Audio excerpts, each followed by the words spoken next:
Um, my family is also a very big pro-autism awareness family, and my mom also does a lot of crafts and that does autism wear. She created her own business for autism wear, where she does like autism awareness shirts, ornaments, accessories, etc. But my question is, how did your parents help you with your when you found out when you had your issues? How did your parents help you cope with them? Whichever wants to start first, or whoever. Sure.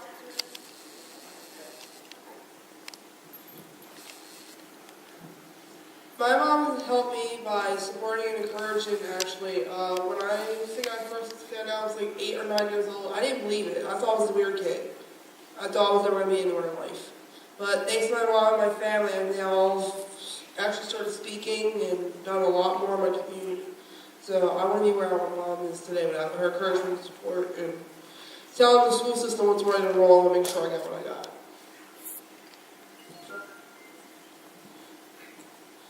Like you just said, family is a big support, and I don't think I would be able to be up here speaking right now if it wasn't for my family at all.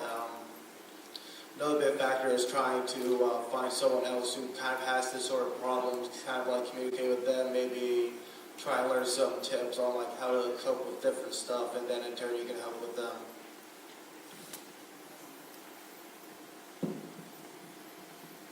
Definitely, as common theme is my mom. My mom has been such a big help, especially like, if I need to let out my thoughts and feelings to her. I've woken her up in the middle of the night being like, Mom, I need to talk to you.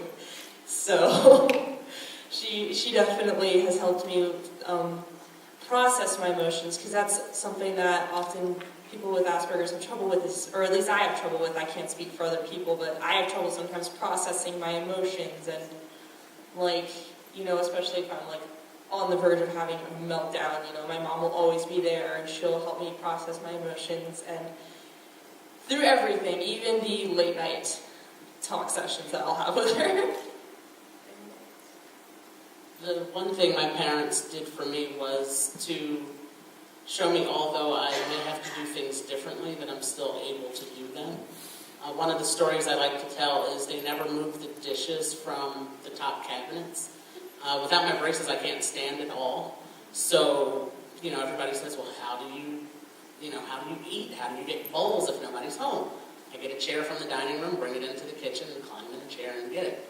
So, although it's different, you know, they never made too many accommodations for me, because I think they realized that the world at large would not be too accommodating for me. So, you know, to prepare me for that in the home prepared me for that outside of the home and in life every day. I'm sorry, I think that was my Skype. I'm so sorry.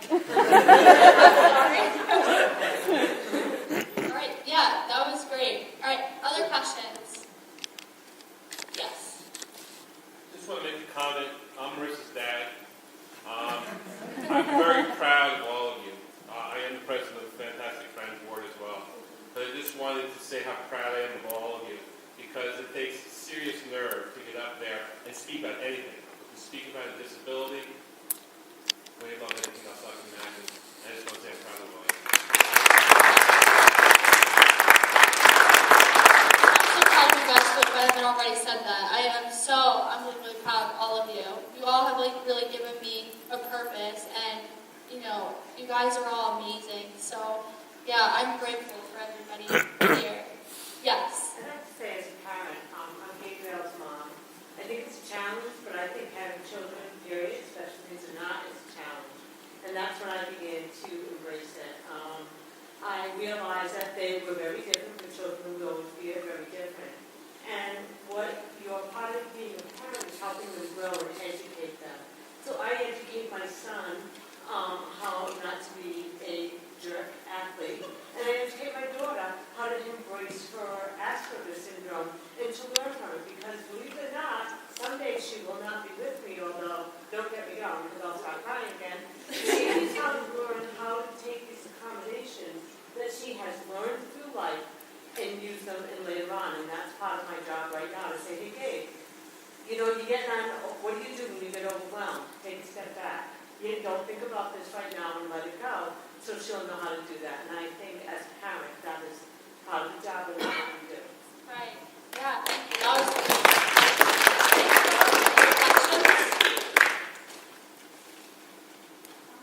All right, so one question that me and Sarah came up with last night was, and this is really important for all people that are going into the field and, you know, who are going to be working with this population, it's,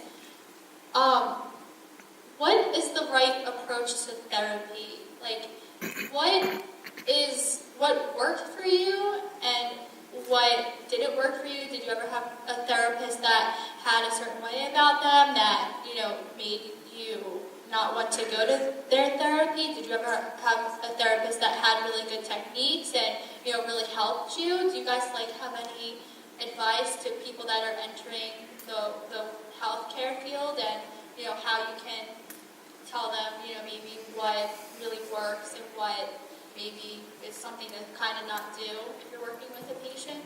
And not even a therapist, like a teacher, any type of professional that you deal with during your daily life.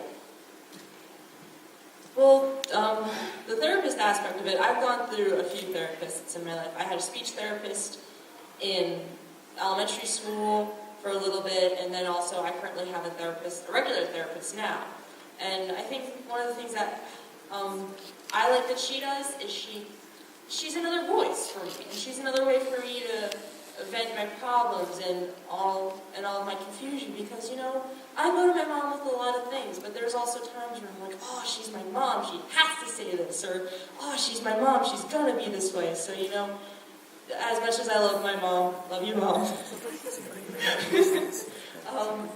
you know, going to my therapist and having her maybe either say, you know, your mom is right, or like, best example I can think of is, my mom wanted me to stay home for my first year of college. She thought it would be a good adjustment for me. I, on the other hand, wanted to go all the way to Rhode Island for school. So, you know, we had two different opinions on things. So I went to my therapist with the issue, and she said, how about we meet in the middle? You'll attend Rowan University, you'll go live on campus, you'll only be about 30 minutes away from home, and that way you can show your mom that you can live on your own. And I no longer want to go to my college in Rhode Island, although it's a nice college. I'm planning to stay at Rowan, but that's definitely, you know, she's been there to give me advice and to be a second voice for me to talk to. As a psych major, I'm going to sound a little backwards right now, but personally, when I was little, I hated all of my therapists. Just hated them with a passion. Because to me, I couldn't connect with them because I felt as if it was just, I'm going there and I'm being forced to talk to you. When I was in probably middle school, where I was able to stop going to group therapy sessions to learn how to socialize appropriately, because I taught myself to look past a person instead of looking at their eyes. No one noticed it. But I like my therapist now because I feel that she understands me, and as I got older, I was able to realize that she's not there to judge me, and she's not there just to make money. She actually wants to help me. But that's also the reason why I wanted to become an art therapist, because I realized that, yeah, they're there for you, but sometimes when you feel like they don't understand what you're talking about, maybe having a therapist that actually does know and understand what you might be going through could possibly be better, because then you can connect with them.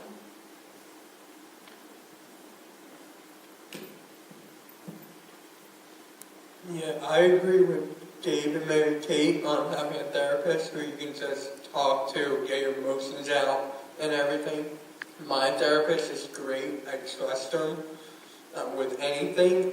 And I would tell my parents stuff, but certain stuff I'll be like, maybe I should go to him and try to get my thoughts out. And he really helped me to this day. I would like to thank him. Yeah, that's great. Another, like, if you guys have advice you can give to parents, what would that be? What can parents do to make your life easier, maybe more, accommodating? What's something that your parents can do? No, a major part for me, just having my parents there to help me when I'm feeling low or helping me with a simple math problem. That was just a huge help in itself. Just being there to support your child should be enough to help them through this, or at least a major help at minimum. The advice I would give to my parents is just like he said, support. Listen to your child also, because they could be telling you something that could be bothering you and them, and yelling and everything else is not going to help. So listen to your child. They'll teach you many things and that you never knew before. Okay, so it might be hard for some parents to realize that they should be more comforting to their adult child when they are having a meltdown in the middle of the night, like I do frequently. But it's just you have to be accepting. You have to realize that we don't want to be doing that, but it just happens. It's just the chemistry in our brain or whatever makes us do it. It just happens.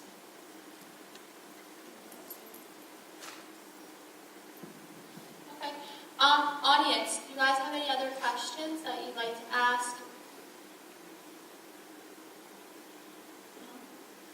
No? Okay, we'll be here for another 5 minutes at the end, so if you do have questions, you're more than welcome to come up to us. But thank you to, oh wait, sorry. I'm going the wrong way.